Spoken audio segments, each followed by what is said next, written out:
Welcome back, everyone, to another episode of the Draw Control Podcast. On today's episode, I'm joined by senior goalie from the Adelphi Women's Lacrosse team, Jillian McFadden. Jillian, thank you so much for coming on the podcast today, and how is everything going? It's good. I'm happy to be here. Well, I'm happy to have you on as well, and obviously you're in the middle of your off season right now, so how has your off season been going so far, and have you done anything interesting, whether it's lacrosse related or not? It's been good. I'm not lacrosse related. I just got back from a trip to Disney, so that was very good.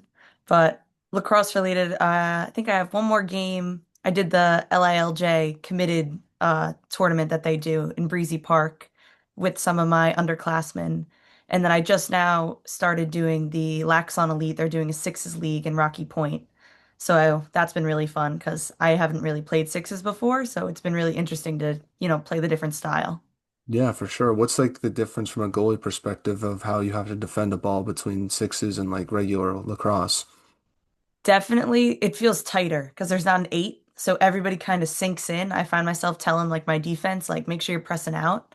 So a lot closer shots, and then just the speed of the game so much faster because you get scored on, there's no draw. The ball's straight down the other way. I've had a couple of assists already, so Yeah, nice. Yeah, no, definitely improves your stick work, that's for sure, and getting those assists as a goalie, which you don't see as much, I guess, in field lacrosse, like you said.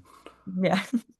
Well, obviously you're going to be a senior next year. You obviously said that you played with some of your underclassmen. So have you thought about the type of leadership you want to bring to the team next year?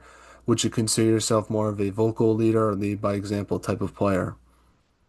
I like to think that I'm a little bit of both, but as a goalie, I think I'm definitely more of a vocal leader. The goalie's kind of the anchor of the defense, so it's like our job to say where the ball is, tell people what to do. And my teammates have even said like, "Hey, just tell me what to do. Like, don't be afraid to yell at me. Like, tell me what I need to do to keep me on track." So that's basically my role to keep us kind of locked in on what we're doing. Yeah. Well, let's sort of transition now and talk about the beginning of your lacrosse career and sort of work all the way up to where you are now. So it says on your bio that you're from Mount Sinai, New York. Talk about growing up there and how'd you start playing lacrosse? Yeah, I started lacrosse in second grade, so I was pretty young. But Mount Sinai has always kind of been like a very big lacrosse capital. Like if anybody knows who the Spalinas are, they're from Mount Sinai. Joe Spalina, he's the coach of Stony Brook. So it's kind of all been centered around there. But I guess the biggest person that was like my like driving coach was Albert Alone. Was Mount Sinai's, core. Then he's now at Northport right now working with goalies. He's a coach on Yellow Jackets. But when I was younger, I was on the Brookhaven Bandits. They're no longer a team. I started playing defense. I was not a goalie at first. Then it kind of became, we don't have a goalie. Who wants to do it? I kind of got thrown into the game and I just fell in love with it. And then up until I think seventh or eighth grade, I played both. And then my coach was like, look, I think you've got a talent for goalie, and I committed to being a goalie full time. And then that's also by the time I joined the Yellow Jackets. Yeah. Growing up, what did you have like a favorite player or team that you like to watch? Was it Stony Brook because of the connection with you in your hometown?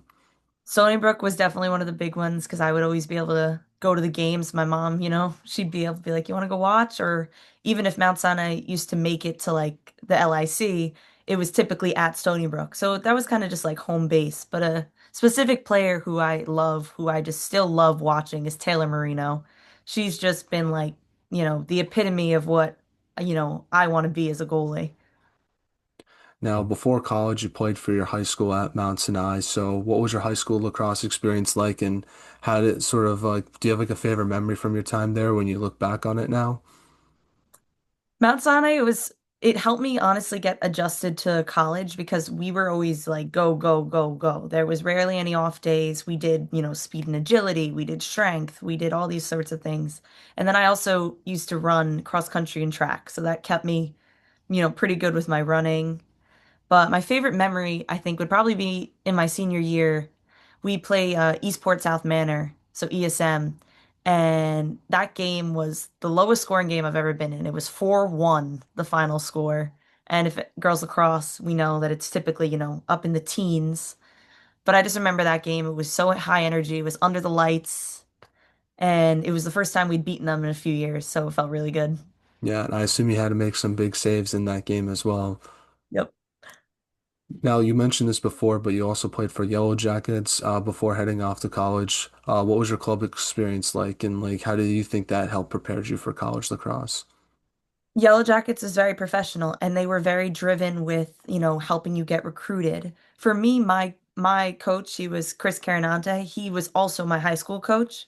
So I felt like I was just at another high school practice, but I made friends that are at all sorts of schools.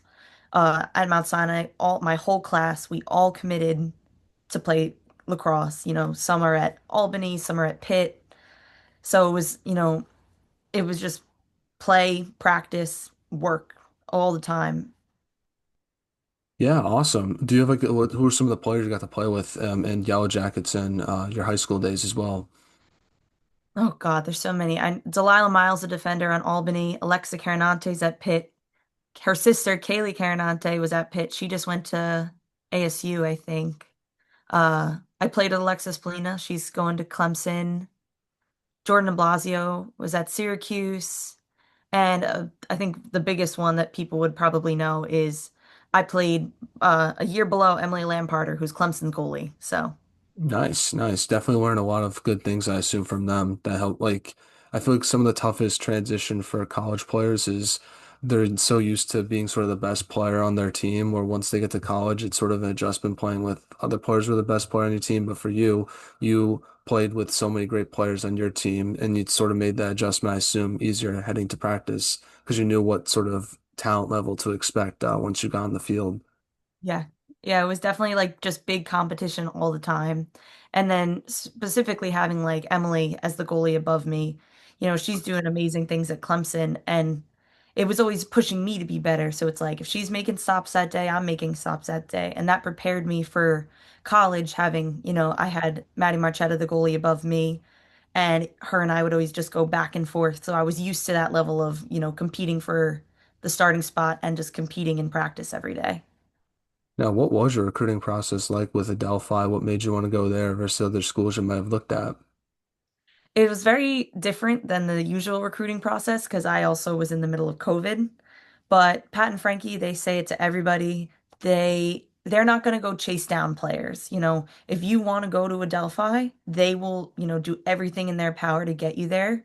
But it's you have to kind of make that effort first. And a lot of schools I would reach out to, I'd get some feedback back, and then they'd kind of, not push me to the side a little bit, but I didn't hear much back. Pat and Frankie were very quick with their emails, very quick with, giving their phone numbers. And I just felt really at home when I got finally a tour once, all the quarantines were lifted. And like once you got to college, what was like the biggest adjustment you had to make to college lacrosse? It was definitely the speed of everything and then also the routine. So you go from having a season in high school where you're playing for about 3 months to, 6 months and you're having lift and class at 10 a.m. and practice at 3 and it's a whole I thought it would be an easy adjustment, but it definitely wasn't. But once you get into it, you don't even realize that you're in it and then you're just, going along with it. Yeah, how'd you learn to balance both the academic and lacrosse side of things being a student athlete? The easiest thing for me was to kind of overload my off season, take as many classes as I could. And then in the actual season, I would take not less classes, but I'd take more online classes. So let's say I was in New Hampshire for a game. I wasn't necessarily missing class. I was, still able to do the work and stay on top of it. Yeah, that's definitely helpful. I love those online class options. I feel like it definitely helps manage your schedule much better. And for you, especially, you have a crazy one, so I can't imagine what that's like. It's crazy for me being a regular student, so I can't imagine what it's like being a student athlete. Yeah, it definitely, takes some effort, but getting stuff done early and not procrastinating, that's the real key to it. Oh, for sure, for sure. Well, let's talk about your team's performance over the years. So, between your freshman and sophomore year of college, your team went from 13 wins to 19 wins. What would you say was like the key to your team's success in between those seasons that led to sort of the improvement, I guess, between those two seasons from your perspective? There was definitely a mentality shift, but if we're talking like a physical shift, it was our fitness. Fitness became like a key focus. Pat and Frankie never really had us like run very much. They didn't use running as a punishment. They just in the off season they were like, you guys are going to have to run for 60 minutes, sometimes 70 in overtime. You got to be able to get up and down. And, that kind of clicked in our brain of like, hey, we'll go. And we would do runs together, whether it was sprints or 3 miles or, a manu. We would get it done together. And that I think really brought us closer because it was like, hey, it sucks to run, but it's making us better in the long run. Now, in your sophomore year, your team lost to Pace University in the NE10 finals. How did you use that loss heading into the tournament that season, and what was it like getting revenge and beating them in the NCAA tournament a few weeks later? Because that's one of the, I feel like, top moments of your career, just looking back at the past 3 years of you being at Adelphi. Yeah, that was definitely one of my favorites. The game itself in the NE10 championship, I kind of shouldered the loss. I didn't take it very well because I let in a couple of goals that I really shouldn't have. They were weird bounces and just little things. And it's like to lose a game by 2 goals, as a goalie, you can't help to try and blame yourself when your team's doing what they're supposed to do. So, for a couple of days, I was like, I'll feel guilty about it. And then after that, I'm like, okay, I'm not going to make the same mistakes. Gotta kind of have the goldfish mentality, let it go.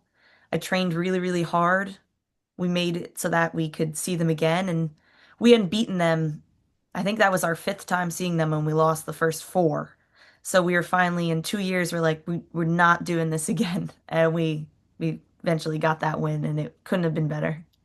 How do you like work on the mental aspect of being a goalie? I feel like that's the toughest part about your position, yet no one talks about it. You sort of, like you said, have to have that goalfish mentality of forgetting and sort of moving on. But I'm curious how you work on it, just so you can stay confident and mentally sharp during a game.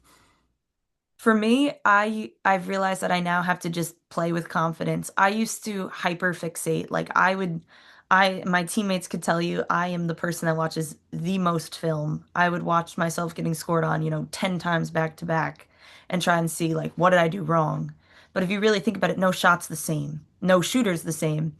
And if you play with confidence in, the ability and the things you've been learning since you were, for me at least in second grade, you're going to stop the ball. So confidence is just the absolute number one biggest thing. What's it like playing in the NE10 and the competition you face each game? I think there's no conference really like it. You can't count any single team out. You got Bentley who's good. Pace has always given us a run for our money. St. A's who made it to the NCAA tournament this year, and nobody thought that they could do it. And I'm honestly sad to see New Haven go to D1 because just playing at that level of competition, it was fun. Yeah, no, it's definitely one of the best conferences in in women's college lacrosse, in my opinion. Like you said, there's a lot of good teams, and it's obviously cool for, travel wise too, because so many conferences, I feel like you have to do those long travel distances, but it feels like for you, it's not too bad. Nope. Longest is like 8 hours. We Yeah. Rochester, New Hampshire, or Vermont. I think Vermont might be the worst one to see go to St. Mike's, but Hey, yeah, Vermont's a nice state bonding. though. It is. It's bonding. We do Yeah. fun stuff on the bus. So Now, obviously, we sort of talked about the mental aspect of how you work on that being a goalie, but what would you say has been like the biggest improvement you've made in your career so far? I think the confidence aspect is that I used to have a lot of meetings with, Frankie, who, for those who don't know, Frankie was a goalie. She played at Adelphi and then played at Stony Brook. And she would always tell me, she's like, you can't let it show. If you get scored on, you can't get down and start repeating it. You can't go back. You got to think about the next shot you're going to face and make that save. And it's once you make one you get rolling. That's why people always say don't let a goalie get too hot, because once they're confident in what they can do, there's really no scoring on them unless you get lucky. Now, this past season, you guys finally won your first NET championship. Talk about what that meant to you winning that and just your team as a whole. Gosh, it was so big. It was truly like the biggest thing, and to be able to do it at pace, because everybody was like, oh, like they're gonna beat you again, whatever. It just felt good. And it felt like honestly repeating from the year before. It was like we're not gonna let history repeat itself. It's finally our turn. Now, in the tournament, your team beat the University of New Haven and Pace in overtime. Both those games were in overtime, as well as beating Slippery Rock, who was the second ranked team in the country at the time. When you look back on your tournament run this past year, what would you say is like your favorite game from it? In which overtime did you like more? Like, I'm just curious what sort of sticks out to you when you sort of look back on that now. Yeah, for me, it was definitely the New Haven game. As a team, we watched St. A's and New Haven play. We kind of tried to scare the competition a little bit, but also we were watching to observe the shooters, the goalies, all that. And we had practice right after that because their game was at our usual practice time. And St. A's, they obviously had just had that tough loss, and they were still on our fence, cheering us on, wishing us luck. And they were like telling us to beat them, and that kind of gave us like a kick of like, hey, their season's over. We still have a chance to like keep the train moving. So to not only beat New Haven for them, uh, but then to give them kind of their final loss of the NE10. It's a little bit of like a wave goodbye. Yeah, for sure, for sure. Yeah, definitely a good. Now it's a good closure of playing that team, I guess, is sort of the best way to articulate that, like you just said. So that's pretty cool. Now, obviously, the past two seasons, you guys lost to U Tampa in the national championship game. I'm curious, how have you and the team sort of dealt with those mentally, since I guess they happened to you, and how do you plan to move forward from those championship games? Because it's obviously hard to lose one national championship game, but to lose two to the same team, I feel like that's got to hurt a lot. It definitely does. Tampa's a tough team. They got a lot of good players. They got a lot of D1 transfers that come in. And, we always play them in February, at least the past couple of years we have. And it's always just a battle. They bring a ton of energy. And I guess the best thing that we've been doing is it happened. We gave it our all. I hope that we face them again in February because I just want it to be, another chance. But, our mentality this year, at least I know from my whole senior class, losing almost isn't an option this year. We've given too much and they've gained it all. It's finally our turn. And I know a lot of people are going to try and, stand in our way of that and may think the same thing, but I truly believe that this is Adelphi's year. Yeah, and that sort of leads to my next question, but what is your team's goals and expectations for this upcoming season? Yeah, we've been saying it for months. We've got nothing to lose at this point. We have like the senior class that we had. We have Alexandra Leggio, who was, one of our star attackers, Rita Safransky on the midfield in the draw. Sonny Leonetti was defender of the year. Marielle transferred from New Haven. We have a ton of players who we're just it's our time. We've been playing starting for a couple of years, and then our underclassmen, they've honestly been a big game changer. They may be young, but we got a lot of them. We got 9 last year, and a couple of people stepped into some pretty big roles, and they really, showed who they are. And I don't think we've ever had a closer team in the past 2 years. And I just think that that's just going to push us, give us all the momentum we need to finally win it. So let's move on to a segment I like to call the non-lacrosse segment, where I ask you some non-lacrosse questions to get to know you more off the field, and I'll try to answer some of these as well to make it sort of a fun back and forth. So I guess the first one is, obviously you have the best off the field style on the Adelphi women's lacrosse team, but besides yourself, who would you say has the best style on the team?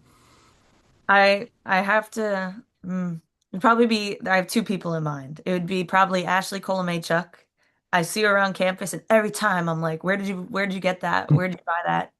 And the other person would probably be Sunny Leonetti. She also just has immaculate taste. Now, if you could have any superpower, what would it be and why?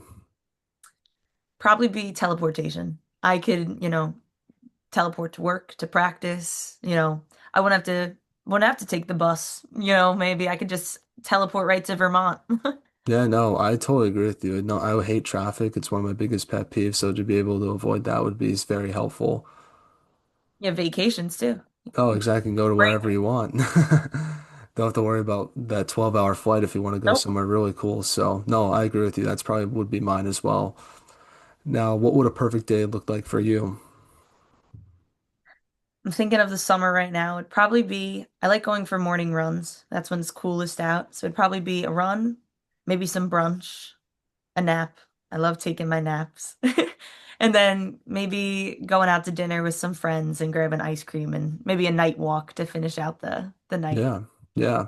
Mine would not be in the summer. I'm not a big summer guy. Too many bugs and it's too hot for me. So I'd say mine would be sort of in the fall or winter time, and probably just like sort of similar to you, just hanging out with my friends, eating good food, and then going to like a hockey game after. So that would sort of be my perfect day.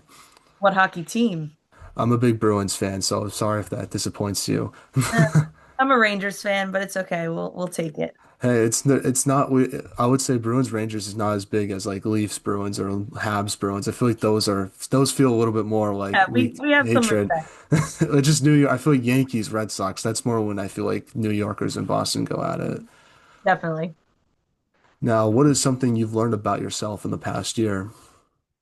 I think resilience would be just the one word that I could use to describe it. How we had that tough loss and also me kind of having to go from a starting position to taking like almost like a back seat. I had to just keep pushing, keep working, and I made my teammates better in practice every single day. They would tell me, "Hey, you're still helping me. Like, you're still pushing everybody. You're still, leading us." So it was definitely hard to almost feel like I lost my spot, but I kind of found like a new understanding of it. It wasn't about, you know, losing or keeping. It was more just the best role for the team. And I think I did that, whether it was, kind of became like a water boy at some point. It's hot in Florida, water's here, Band-Aids here, but whatever I'm doing, I just want to be the best at it. So. Now, if there was a movie made about your life, who would you want to play yourself? This could just be because I'm a redhead, but I just love Scarlett Johansson.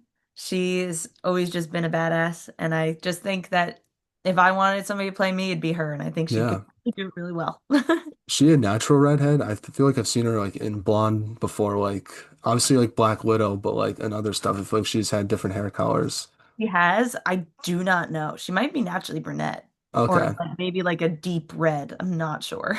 Okay. Okay. I don't know. So I just thought that was interesting. Yeah, I don't know for me, to be honest with you, probably like Ryan Gosling because it would be funny to have him play me in a movie. So even though we look nothing alike, so that's what I'll go with.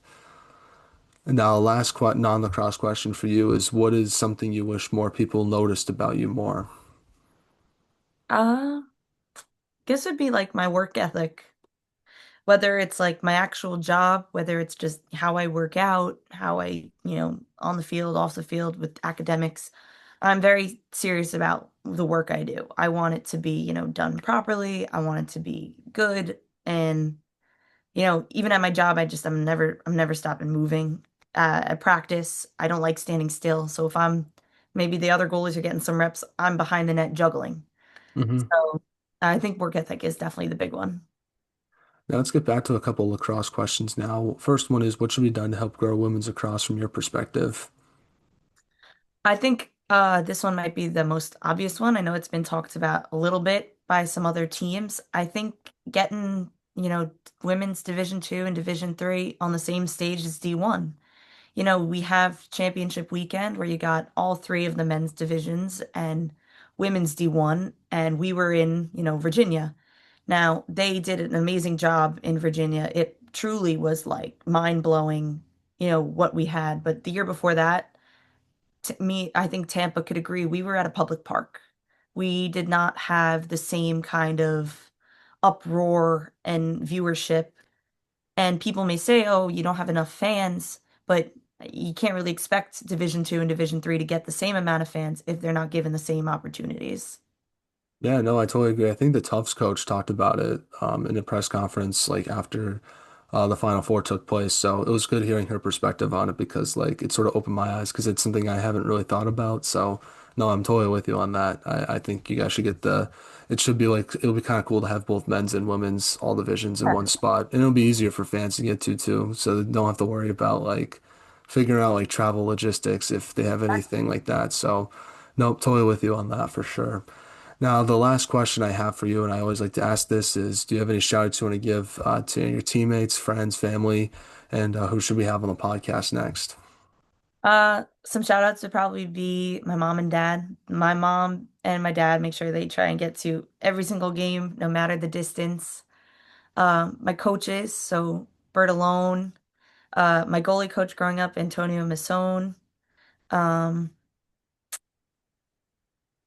my actual coaches, Pat and Frankie, my teammates. But if we're gonna have some recommendations for some people on the podcast, Kylie Budke, she was just at Stony Brook. She just transferred to Flagler. It was just recently announced, but her and I grew up together. We played on travel together. We played on high school together.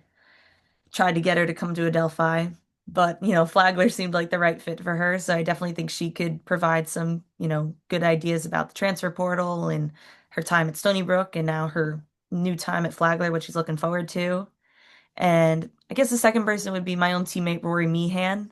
She kind of came in as like a star-studded freshman, and she kind of became almost like a leader of the freshmen. So I think she could talk about leadership even as a freshman, how, new people coming in could still, take charge and be important to the team because everybody's important. Yeah, for sure. Definitely got to reach out to those people. Well, Jillian, thank you so much for coming on the pod. I really appreciate your time. Obviously, wishing you all the best for your upcoming season. Enjoy the rest of your summer. And yeah, this was super fun. Thank you for doing this. It really means a lot. Of course. Thank you for having me.